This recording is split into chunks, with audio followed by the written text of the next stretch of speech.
Tantor Audio, a division of Recorded Books, presents All That Is Sacred by Donna Norman-Carbone, narrated by Exy Sands. Summer. Chapter 1. Tapestry. I stand barefoot at the edge of the shore, where our path, lined in beach grass, meets the sand. The sun-soaked granules burn the bottoms of my feet, but I don't mind. I'm used to it. It's far worse at the beginning of summer when the soles are still tender. Today, this part of our semi-private beach is sparsely occupied. Certainly it's not to the capacity it is on most weekends. That's when the owners, our neighbors, come in from the suburbs to escape the hustle and bustle. At least that's what my parents always say. Our cottage has been in my family since my father's parents passed it down to him, as I suppose my father will pass it on to me and my brother one day. But this week I called dibs, something I'm newly allowed to do since I'm in college and all. Like airplane wings, my arms stretch out to the breeze coming off the shore. It dries up this August sweat that has cling-wrapped my crop top to my skin. I place 2 fingers at the center of the scoop neck, just above my cleavage, to fan my chest. Ah, I can breathe again. The salty air tingles my bare arms and legs. Piping plovers sing their high-pitched pipe, pipe, pipe against the seagulls' low, reverberating whoa, whoa. The sweet scent of fuchsia beach roses fills my nose with vanilla and citrus. Translucent paper shells, green sea glass, and burgundy seaweed paint the beach like a tapestry. Every tapestry tells a story. This beach, the water, the sand, the sky, and especially our house, have been holding the story of me and my 4 friends since we were 15. Every summer since we bonded in sisterhood, we've come back here again and again. Of course, when we were young and didn't have jobs and the summer was still wide open, we spent a great deal of time here. My parents were generous that way, mostly because they knew I would be bored out of my mind and get in their hair if my friends weren't with me. The tide is on its way out. I walk down to the water to cool my feet on the flat sand. I could stand here for hours, watching the water fall around me, then pull back with the sun high up in the sky, kissing my summer skin. A ripple of regret washes over me that this is the first time, and most likely the last, I'll be here with my friends before junior year begins. My mom was sure right when she said the older you get, the faster time flies. I'm not even 20, yet it's already getting away from me. I hear my name, Lynn, called from a distance, and turn to see Jules waving wildly. I run toward her, and she runs toward me. When we meet, we embrace, both of us grinning. Where's Helene? She told me they were coming together, which honestly annoyed me a little, because I was hoping Jules would ride with me, early enough to set up for our sun-drenched rendezvous. Putting our stuff in your house? I smile and bend down to pick 3 roses for each of us to wear in our hair. I insert mine in my curls. Jules sticks hers under the elastic band holding her ponytail up high. We meet Helene in the middle of the yard on the hill. Her bohemian beach bag is flung over her shoulder. Are Annie and Riley coming together? I nod, because Helene has a habit of not knowing what's going on outside her own periphery, and we always have to clue her in. Mm-hmm, I say, instead of making it a thing. Riley is notoriously late, while Annie is early, so their arrival time will depend on who's driving. It's just past noon, so they aren't late yet. Glancing at my fossil watch, a gift from my boyfriend, Scott, makes my stomach constrict. Why did I have to wear this watch? I'd promised myself a scot-free few days, mostly because I'm pissed at him after I saw him kissing Bethany, what's-her-name, at the midsummer college party we attended a few weeks back. He swore up one side and down the other that it would never happen again. Because it was a college thing, I didn't tell my girls, not even Jules, who knows absolutely everything about me. Scott's already in the doghouse with them for being an boyfriend, their term, not mine. Well, he's an absolute shit boyfriend right now and needs to earn back my trust. My girlfriends don't need to know that while I'm trying to figure it all out. There's a good view of the beach from the backyard. We sit in 3 of the Adirondack chairs I set up after I arrived. I mix drinks for us, a full glass of lemonade, a shot of vodka, and a sprig of mint from my mother's herb garden. Helene and Jules pass the suntan lotion back and forth. The distinct aroma of cocoa butter wafts past my nose. Ah, I say, feeling my muscles relax in the warmth of the sun. Better late than never, I'll say. Jules takes one of the cups and hands the other to Helene. She sips the drink. This is heaven. It certainly is. Helene stretches out her lanky legs, throwing off her sandals. I can just do this for the next 3 days. Between her fingers, she twirls the flower I gave her. The 3 of us eat ham and cheese sandwiches and have 2 more drinks each before Riley and Annie arrive shortly after 2. Riley drove. Annie is already pouting when she joins us, carrying a suitcase, beach bag, backpack, and grocery sack. Jules laughs at the sight of her trying to balance it all. How long are you staying? I thought it was just 3 days. Helene's eyes squint as if word bubbles of question marks dance around in her head. Annie stops in her tracks and cranes her neck. What? I need all this, and I brought food. Behind Annie, Riley runs to catch up. Riley's hair is blonder than ever. Did she color it, or is that the California sun? She's only been home for a whole 4 weeks this summer, which she says like she's doing us a favor. Riley sits beside me. Annie, dropping everything onto the grass with a grunt, falls into the chair on the far side next to Helene. I was waiting at my house for over an hour. I pass a drink down the line to Annie to calm her. I told you I have shopping to do. My flight back to Cali is in a week. Talk to the hand. Riley puts up her hand like a stop sign aimed at Annie. This is not the first complaint Riley's heard. Suffice it to say, I'm glad I wasn't in their car. Hey, it's fine. We have 3 glorious days to catch up before we separate again. Based on the status of Scott and me, I would like to extend this summer as long as possible since we attend the same university. We still have so much to sort out. He's been kissing my ass for 3 weeks now, but I still can't forget the image of his tongue in Bethany What's-Her-Name's mouth. Stop, Lynn. Be present. I turn my attention to my friends. Suits and beach? Flip-flops, sunscreen, tanning oil, and a cooler filled with beer are strewn on a communal blanket behind us. We set up towels in our usual row. Helene, Jules, me, Annie, and Riley. Something about a routine suits me. There's comfort in it. Like when I was little and my mother tucked me in every night and we said our prayers together. This is the same kind of feeling. I have my very best friends. We're here, lying by the Rhode Island shore like sun goddesses. Everything is perfect. Annie, Riley, and I make a run for the water and call out to Helene and Jules to join us. Over my shoulder, I catch Jules shaking her head emphatically, eyeing Helene, probably to make sure she follows her lead. Whatever. We dive into the cool water to avoid the waves, which, when they come in, bring streaks of warmth that feather against our bodies. We swim and splash and jump up to avoid getting sucked under by the swells. When I look back on the beach, I see the 2 fuddy-duddies leaning into one another, Jules with a hand hiding her mouth. They appear to be whispering. I wonder what they're saying. What would they have to keep secret from us? With clenched teeth, I dive under the water and come up real close to Annie to tickle her at the waist and make her laugh. Maybe one of the secret keepers will look at us and want to join in on the fun. We return to the beach 20 minutes later and sit on our towels. Helene is already lying on her back with her eyes closed, soaking up the rays. Jules scoops handfuls of sand and pours them out as if she's mesmerized. I lean over to her.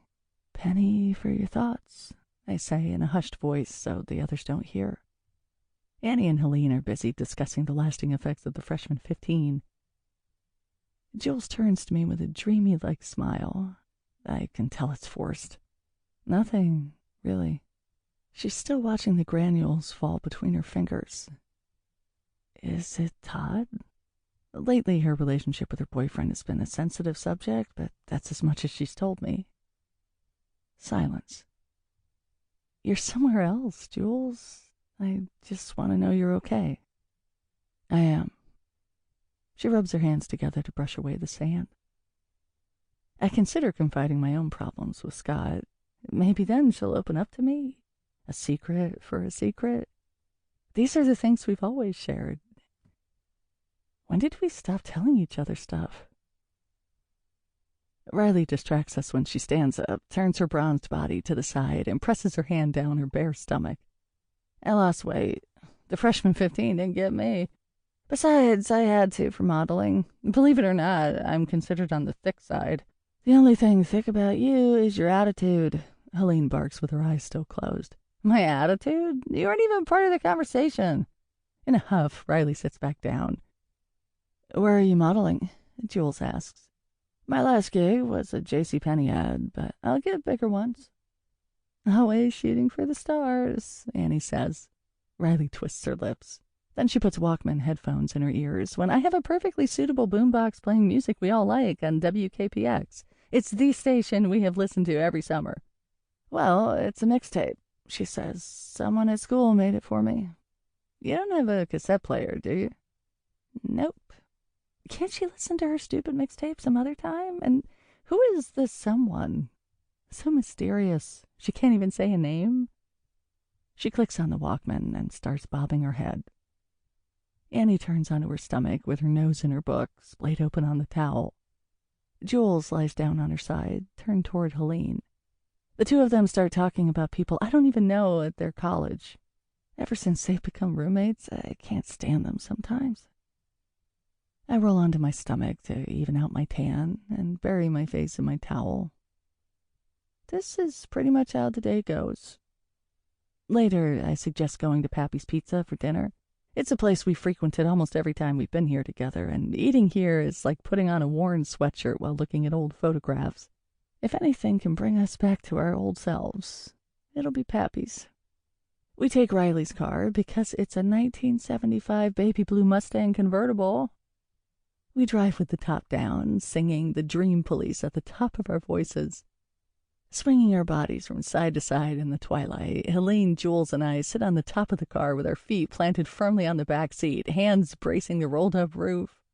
Passers-by look at us and shake their heads. Some laugh. We don't care, because we're singing and laughing and feeling especially light, like the weight of the world isn't on our shoulders and we're not all returning to school in a few weeks. Over pepperoni and cheese pizza, we reminisce. It's fun bringing up good times, like the Live Aid concert we watched in our pajamas, all of us in sleeping bags while eating popcorn and imagining ourselves at every one of the arenas televised across the globe. We add to each other's memories like we're making a communal soup, each contributing our own magic ingredients. This is what it feels like to be us, girls with a shared past. No matter the circumstances, we always make each other feel warm and cozy. Just like home. When we get back to the cottage, Annie lights a bonfire, and we sit in a circle around it, moving our chairs frequently to avoid sparks snapping in our faces from the shifting wind. It howls so loud my mother's wind chimes on the back porch clang like gongs, causing Jules to jump out of her seat a few times. When did she become so skittish? Do you want to play a game? I ask. Helene turns up her nose. Let's play beer pong, Riley says. I don't want to get drunk, Annie says, looking up from her book. She angles her chair just right under the porch light so she can read again. We know you have reading to do. Jules rolls her eyes. It's not that. I don't want to be hungover. I'm driving. Riley's reminder is pointed, emphasizing the obvious. Are you ever going to put that book away? Annie holds the book tight to her chest. You have your modeling to get back to. I have a nursing class coming up for the last summer session. I need to get this done. You're going back early, too? I can't hide my disappointment. This isn't how I imagined the summer ending. I am. While you are all partying it up, I'll be working on the foundation of my life. There's nothing wrong with that. Annie leans forward and shoves her book under her chair. I'll be around, shares Helene, always the optimist. I wriggle in my chair, feeling restless. When do we get to meet your boyfriend, Helene? What's his name? Annie asks. Cat? Jules and Helene look directly at one another, like twins with their own language, and burst into a fit of laughter. It's Rat, Jules says, for Ragnol, his last name. I can attest that they are hopelessly devoted to one another. Of course she can. When Helene gets a hold of herself, she says, I do want you to meet him, though. He's everything. Only if Lynn could pry herself away from Scotty boy, Riley says, moving her torso fluidly and extending her longing hand. Seriously, did her flair for the dramatic not bother me in high school, or is this new? I'm going inside. It's too cold out here. I stand, grab my half-empty beer, and head to the house. Eventually, they all join me as I'm fanning through our VCR tapes to find a good movie. Helene opens the other door on the entertainment center to look at our LPs. How about Beaches? I ask. We all watched it on the big screen at the small theater in Charlestown together last summer. This could bring back some good memories. Annie fidgets with the Frenches on my mother's green and gold couch pillows. She sighs. What, Annie? She's testing my patience. It's just so sad. Just the ending is, I grimace. The rest of it is literally our friendship. Helene takes the Beaches soundtrack album, removes it from the sleeve, and puts it on the turntable. It isn't literally like our friendship. How about a compromise? Flexing our muscle memory, we move to the middle of the room, in front of the fireplace. Jules and Riley push the coffee table aside. Helene drops the needle on Under the Boardwalk. We form a circle, but we're not holding hands. Our arms aren't locked. Usually, Jules pretends she's holding a microphone, taking Bette Midler's part and mouthing her words, or sometimes she sings at a high pitch when she's had a little too much to drink.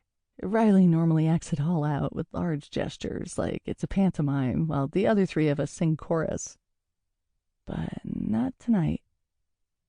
We stand in position as if our feet are cemented to the floor, singing so softly we can hardly hear each other's voices, swaying to the rhythm, pretending we're all still in sync.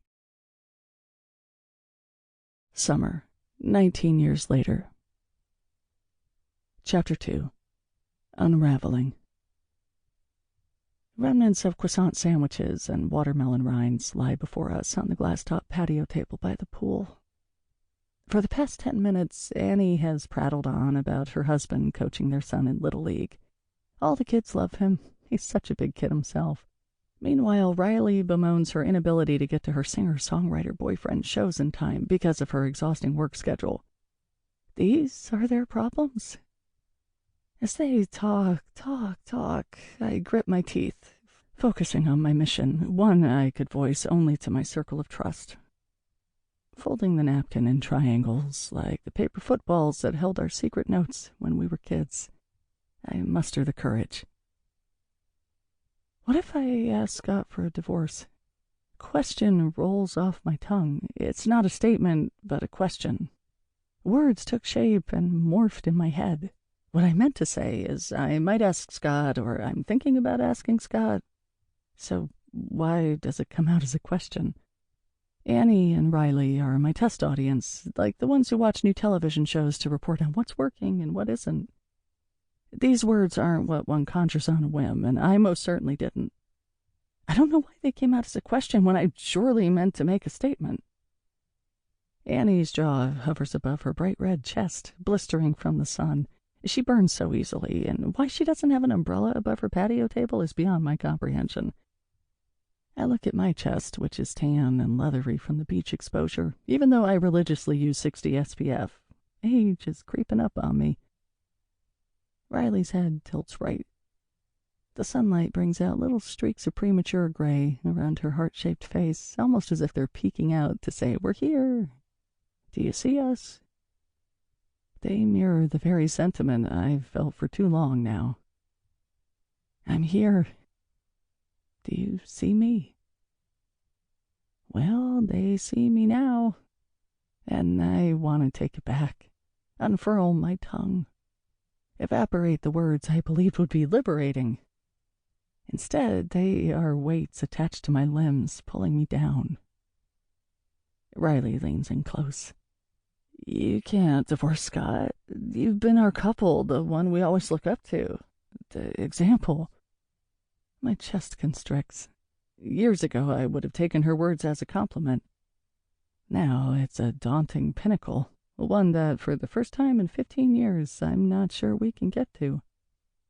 15 years isn't even the half of it. We started dating when we were 16, 22 years ago. We were kids then, foolish kids who believed in destiny and fate and happily ever after. Now, wait a minute. Annie's voice cracks. All couples have low points. I take a sip from the tall Bloody Mary that Annie poured just minutes before. The ice has already melted, leaving tears of condensation on the glass.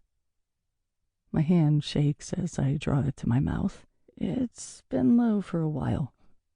Was a while. Riley's eyes sear into mine. Perhaps she's mad I haven't mentioned this before. Maybe I should have hinted at it to prepare her. But is anyone prepared for a consideration like this? My words make the plausibility of divorce real, as tangible as my wedding ring, worn and in desperate need of cleaning. A couple of years since he's gotten this new job. Marriage counseling? Annie asks. He won't go. When I bring it up, he says I'm being ridiculous. The only problem we have, according to him, is missing one another. I put the last bit in air quotes. Annie leans forward. So that's it? At first, maybe, but I'm afraid we don't know each other anymore. The more time that passes, the further apart we become. He works so damn much, taking him away for weeks at a time. Has he considered changing jobs? Beads of sweat trickle down the back of my neck. The pay is too good, is what he says. So maybe it's more like a hump. Enthusiasm elevates Riley's voice. She's divorced twice, so she's the expert. If she says it's a hump, maybe it's a hump. Look, she continues, I don't know any other couple who love each other as deeply as you two. Annie stiffens and her mouth twists. No offense, Annie. It's Lynn and Scott. Riley turns back to me. We have this idea of how life will turn out, and then it gets messy. It takes different turns, and we have to adjust. I touch my fingertips to my lips, tapping. Is she saying my expectations are too high? Not realistic? Riley shifts her chair so it's facing me. Raising kids is hard. Doing it without him at home, much harder, but not like doing it alone. Hell, my husbands were assholes, both of them. I had to get out, but Scott loves you. Make it work. She places both of her hands on my knees. Okay? I swallow hard. Make it work. Her words echo like a gong inside my head. Isn't that what I've been doing? Let me top off that drink. Annie takes a glass from my hand and places it on the platter with the dirty lunch plates. There she goes, leaving before it becomes too uncomfortable. More ice, please, I say. Riley, lemonade? Annie asks. Riley nods, and I turn a prideful smile to her. She's choosing lemonade instead of alcohol, making the better choice. What is the better choice for me? I'm not sure of anything. It'll get better, she says as Annie walks away. Is this why you didn't bring him and Liv? I dropped him at Mom's. Hiding this from our daughters has been my singular priority. My first concern is always how every scenario affects them. I've dissected this from many angles. The corners of my eyes, well, that can only bob my head, or else I'll cry. Riley stands in front of me and leans in for a big, sweaty hug. Her fingers press against my back as the words fall from my mouth. Everything's falling apart. It's gotten away from me. I try to talk to him, but it ends up in a screaming match. My accusations, his defenses. Then I press it down, pretend I'm not hurting. With her thumbs to my cheeks, Wiley wipes the tears away. But it always comes back to the surface, Riles. I'm alone in Rhode Island. It isn't like Connecticut. I don't have you gals. There I have friends of convenience, the other room moms or moms of their gymnastics friends. Not you. Do you love him? Even in this heat, her question brings a chill to my body. Sure, I do. Goosebumps raise the hairs on my arms. I'll always love him, but something is missing, like our relationship is plateaued, and I ask myself, is this it? Is this what we've worked so hard for? There's got to be something more. I'm going to say something that might be hard for you to hear, but that's what I'm here for, right? We say the hard things. Haven't you felt something is missing since you learned about your brother's death? A direct hit, like a punch to the gut, brings up something that happened so long ago. Robert? I asked to give myself time. Robert. A knot forms in my stomach, recalling the unsettled questions I had about him. My mother never wanted to talk about it. Sure, we shared a womb, but I didn't know him. How could I miss someone I didn't have time to form a relationship with? And what does that have to do with Scott? You knew Robert physically, right? You said it yourself, for God's sake. I'm just saying that you have said you felt something missing on so many occasions. Maybe it's transference. The place you go when things are not perfect or the way you thought they'd be.